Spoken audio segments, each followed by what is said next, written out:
Napakamahiwaga po kasi yung mga folder pong natatanggap ko ay ang mga sangkot ay mga malalaki, well, mga sindikato. Ibig sabihin, mga politiko. Madam Chair, kung ilalabas ko po lahat ng mga folder, baka wala pong maiwan sa Kongreso, Senado. Lahat po sila. Pwede mo, lahat po. Papalitan na natin silang lahat. Kasi, di ba, alam nyo naman na ako ay may death threat. Sabi ko, kung gugurgurin nila ako na lang. Ba't ko pa idadamay itong mga nagbigay ng mga impormasyon? Ito nga mga kababayan, bago natin ituloy ang video na ito, kung bago ka lang sa aking YouTube channel baka pwede makahingi ng like at subscribe at click mo na rin ang notification bell para updated ka sa aking nilalabas na bagong video. Salamat po. Yung mga nagre-content sa TikTok, okay. Yung mga nagre-content ni Maharlika, uulitin ko ang tanong ko kay Miss Resource Speaker. I-rephrase ko, gusto ko lang i-clarify ang iyong sagot para malinaw. Yung mga nagre-content, yes, caption ito. Ano ang kulay ng folder? Blue folder po, Madam Chair.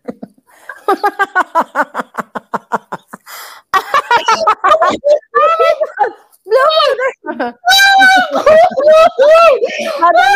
Ito po, Madam Chair. Is that the folder? Madam Chair, ito po ang blue folder.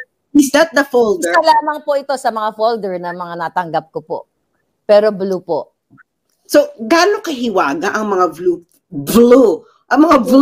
folders?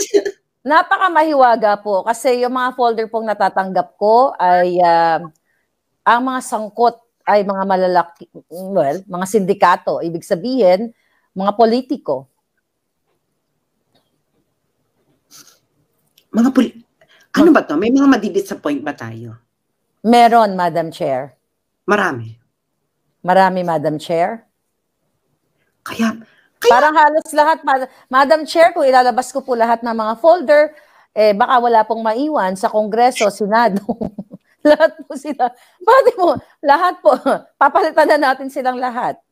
Ang tanong ko is, meron recently na nag-alliance na. Yes. Yung mga nag-alliance ba na yan na involved sa blue folders? Yes, Madam Chair. Yung iba sa kanila nasa folder po. Pero buti naging safe ang passage ng folders. Unbelievable, Madam Chair, kasi minail mula sa Pilipinas, dumaan sa sa post office natin, at dumating po sa Amerika, at tinanggap ng post office ng Amerika at napunta sa aking opisina. Yeah. Madam Chair. Yeah. Sandali lang, ipaprocess ko lang to. Alam mo, mas matindi ka kay Julian Assange. Kasi si Julian Assange, electronic lahat yun eh. May pupuntahan ka na safe na electronic. Pero ito ang tapang, ha? Papel. Hard copy po, Madam Chair. Minail pa talaga sa... Minail po. At makikita mo pa kung saan galing saang post office minail. So, kompleto po tayo. May resibo. So merong receipt ng kasi registered mail yan eh. Registered mail. Yeah. Huwag mo lang sabihin kung ano yung ginamit na yeah, wag na, oo.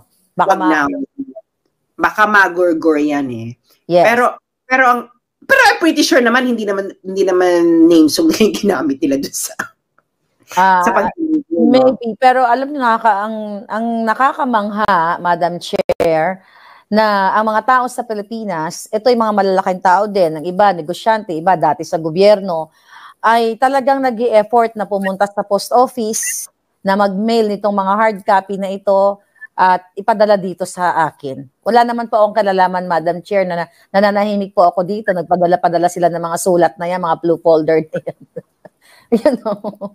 So, gaano kalakas ang loob ng mga nagpapadala sa ng blue folder? Madam Chair, siguro po kasi naipakita ko ang aking kredibilidad na di ko po nilalaglag ang aking mga puting ahas o aking mga confidential informant. So, pinoprotection mo rin din yung confidential informant. Siyempre, Madam Chair, kasi 'di ba, alam niyo naman na ako ay may death threat. Sabi ko, kung gugurgurin nila ako na lang. Ba't ko pa idadamay itong mga nagbigay ng mga impormasyon na gusto lamang malaman nila, mailaman ng mga taong gusto nila na iparating sa taong bayan. Okay? Na kung ano yung mga nangyayari o ano to mga dokumento na ito. Although ako naman, Madam Chair, hindi naman lahat ng natatanggap ko po ay kailangan i-expose agad. Pinag-aaralan ko din po kasi baka mamaya ito'y gawa-gawang rekto lamang. So maraming so inaano mo pa rin siya, bini-verify mo pa rin. Oh, yes, Madam Chair. Mm-mm. Oo, kasi mahirap naman na masunog tayo, Madam Chair. Ako, I have a question. Do you have, do you consult legal advice dyan sa lawyer mo dyan bago ka magpasabog? Yes. Ay! Actually, yung aking lawyer, di ba may lawyer ang lola mo, in-advisean niya ako diyan sa Senate hearing na yan. In-advisean niya ako ng bonggang-bongga. In-advisean na din niya sa akin na yung ngangabels ko daw, mag-ingat din ako, sabi niya. Mag-ingat ka rin sa ngangabels mo. Basta lahat factual at basta ang advice niya, protect yourself. Protect yourself. Yeah. In-advisean ka ba ng iyong counsel, Miss Resource Speaker, na huwag pumunta ng Philippine Consulate or Embassy? Yes. Madam Speaker, sa harap po ng ating mga manonood ngayon across social media, we're like 20,000 live subscribers. Grabe ang hearing atin, albugan. Madam Chair, ayon po sa aking abogado na pwede kang mag-attend sa Zoom, dyan sa kung saan ka man, pero wag kang umapak sa embassy kasi trap yan ni Lisa Marcos na pwede kanyang ipadampot dahil yan ay jurisdiction na ng Pilipinas. So wag ka dahil ikwento ko sa kanya na ako ay may fabricated crime na ginawa sa akin. Sabi niya wag kang umapak sa embassy. Yan ay trap. So in-advisean ako. But even before naman na advisean niya ako, alam ko naman yan. May knowledge naman ako diyan. Pero syempre mas maganda na rin na kinoconsult ko sa kanya. Galit na galit ka kay First Lady Lisa Marcos, Miss Resource Speakers. Tama po ba? Hindi lang po ako galit na galit. Sobrang galit na galit. Ito po ba ay related sa dami ng blue folders na natatanggap? Yes, Madam Chair. Related po sa blue folders, related po sa mga pinapadala sa atin ng mga confidential informants. So ngayon, sa tingin mo ba may mga lalabas pa? Marami pa po. Na tao? May lalabas na mga tao at abangan niyo po yung kidnapping dahil mabigat po yon. Yung kidnapping issue po. Marami pong mga, sabihin ko na po Madam Chair, kaya marami pong mga sangkot doon. Congressman, senador, at iba pa. Yung mga sangkot ba na yan ay malapit sa First Family? Malapit po. Sobrang lapit. Actually, kasama din po si Kumar doon eh. Kasama ay talaga? Mm-hmm. Nag-appear din siya doon sa Nag-appear din po siya doon, Madam Chair, sa mga confidential. Actually, nabanggit ko na po yun sa vlog ko. Hindi lang first time. Pero kasi, sabi ko nga, tinitignan ko kung totoo ba itong, kasi dito po kasi sa kidnapping, Madam Chair, na kinasasangkutan ni Lisa Marcos, ay iba-ibang confidential informants, iba-ibang tao, email, sa Facebook. So, hindi rin po ako basta-basta nagtitiwala. Actually, matagal ko na nga po narinig yung pangalan ni Kumar na may kinalaman din dito sa, hindi ko naman sinasabi na na siya ay talaga part, pero lumabas nag-appear yung pangalan niya dito na isa siya sa mga kaibigan talaga ni Lisa at may participation siya sa mga documents or whatever. Sa mga documents na nasa iyo. Yes.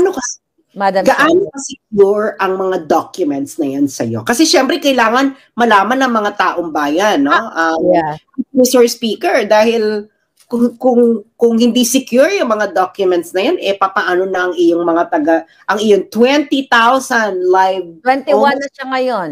21,000 live viewers. Are they secured? Can you promise to the Filipino people na ang mga blue folders na nasa iyo ay secured na secured? Actually, Madam Chair, kailangan ko pa maghukay ng 7 feet below the ground pa. No, just kidding. Yes, Madam Chair, nakasecured po ito. At hindi po ito basta-basta makuha. Wala po ito sa telepono ko. Ang mga dokumento na ito, well, folders nga eh. Ito po ay nasa secured na lugar na wala pong pwedeng makanakaw. Kahit po ako hilain nila o gurgurin nila, lalabas at lalabas po itong mga secured confidential documents. Kasi Mr. Speaker, kakaiba ang iyong tapang. Talagang ito talaga ay buwis sa alindog, no? Yes. Buwis sa alindog talaga. Kung merong mas bubuwis sa alindog sa mga nangyayari, ito talaga yung buwis alindog.